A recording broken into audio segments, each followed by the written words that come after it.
J'ai enterré mon mari, il y a 3 jours. Je me souviens encore de la pluie, du bruit de la terre sur le cercueil. Et de cette sensation bizarre, comme si quelque chose n'était pas terminé. On m'a dit que c'était le choc. Que ça allait passer. Mais cette nuit-là, tout a basculé. J'étais seule chez moi. Le silence était lourd, presque oppressant. Puis mon téléphone a sonné. Au début, je n'ai pas répondu. Mais quelque chose m'a poussé à regarder. Et là, mon cœur s'est arrêté. Le numéro affiché. C'était celui de mon mari. J'ai pensé à un bug, ou une blague. Mais au fond de moi, je savais que ce n'était pas normal. Mes mains tremblaient. Mais j'ai décroché. Et j'ai entendu sa voix. Calme, lente. Exactement comme avant. Il a dit. Ouvre le placard.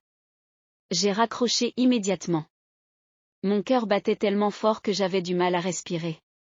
J'ai essayé de me convaincre que c'était impossible. Que quelqu'un jouait avec moi. Mais une chose me dérangeait. Personne ne connaissait cette phrase. C'était un jeu entre nous. Un vieux code, qu'on utilisait quand on se cachait des surprises. Alors, j'ai marché jusqu'au placard. Chaque pas me semblait irréel. Et quand j'ai ouvert, il y avait une boîte. Une boîte que je n'avais jamais vue. Et à l'intérieur, il y avait une photo de moi. Prise, pendant que je dormais.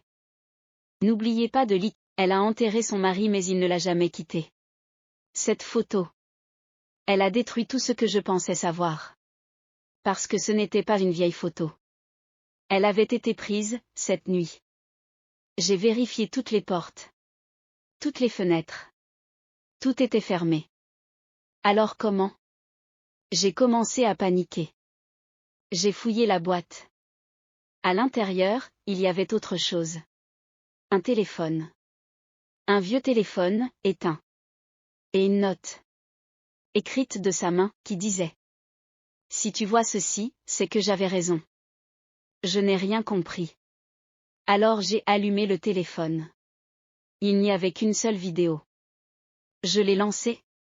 Et là, j'ai vu mon mari. Mais il n'était pas seul. Il parlait à quelqu'un. Et cette personne? C'était moi. Ou du moins, quelqu'un qui me ressemblait exactement. Même visage. Même voix. Mais son regard n'était pas le mien. Et avant que la vidéo se coupe, il a dit une phrase que je n'oublierai jamais. Si elle t'appelle, ne réponds surtout pas. À ce moment-là, tout s'est écroulé. Si cette vidéo était vraie, alors, qui m'avait appelé? Je n'ai pas eu le temps de réfléchir. Mon téléphone a sonné à nouveau. Encore, son numéro. Mais cette fois, je n'ai pas répondu. Puis j'ai entendu un bruit. Dans la maison. Quelque chose, qui bougeait lentement. Je me suis retournée. Et là, je l'ai vue. Elle était là. Debout, dans l'ombre. C'était moi. Mais pas vraiment. Elle souriait. Un sourire, vide. Elle a dit.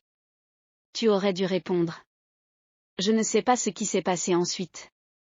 Mais une chose est sûre. Depuis cette nuit, je ne réponds plus jamais aux appels des morts. Et toi? Tu aurais répondu? Like, partage et abonne-toi pour ne pas rater toute l'histoire.